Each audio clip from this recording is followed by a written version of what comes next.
نبی کریم علیہ السلام نے فرمایا، بخاری مسلم ہے، فرمایا 7 ہلاک کرنے والی چیزوں سے بچنا، اگر ان میں تم چلے گئے تو ہلاک ہو جاؤ گے۔ 7 چیزیں ہیں جو تمہیں ہلاک کر دیں۔ یا رسول اللہ صلی اللہ علیہ وسلم وہ کون کون سی؟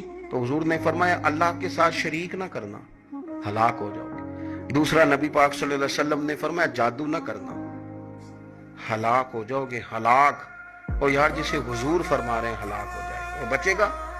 نبی پاک صلی اللہ علیہ وسلم نے تیسرے نمبر پر فرمایا جس شخص کے قتل کرنے کو اللہ نے حرام قرار دیا ہے اسے قتل نہ کرنا، ہلاک ہو جاؤ گے۔ چوتھے نمبر پر رسول پاک علیہ السلام نے فرمایا سود نہ کبھی بھی کھانا، ہلاک ہو جاؤ گے، ہلاک۔ بڑی بڑی دلیلیں دی بینک والوں نے، بڑا سمجھایا تو حاجی صاحب مان گئے، محترم مان گئے، کہنے لگے نہیں جی نہیں، وہ کاروبار میں لگاتے ہیں۔ بڑے بھولے والے ہیں ہم، پتہ سارا ہے۔ اور دیکھو سب کاموں کے باوجود مستقل بینکوں میں پیسے اس اکاؤنٹ میں رکھے ہوئے ہیں جہاں سے مستقل سود آتا ہے۔ حضور نے فرمایا نہ کرنا یہ کام۔ تو کہتے میں سود پہ پیسے لے کے کاروبار چمکاؤں گا، تیرے نبی پاک نے تو فرمایا تو ہلاک ہو جائے گا۔ تو کہتا میں میل لگاؤں گا، حضور نے تو فرمایا ہلاکت ہے۔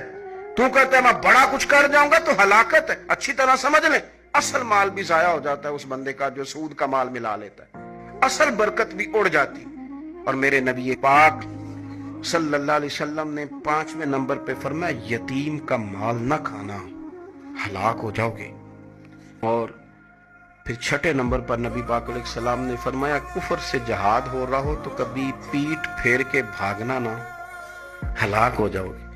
اور 7ویں نمبر پر اللہ کے رسول نے فرمایا بے قصور اور بے گناہ عورت پر تہمت نہ لگانا، بلا وجہ بہو کے کھاتے نہ کچھ ڈال دے۔ یہ 7 وہ چیزیں ہیں جو ہلاک کر دیں۔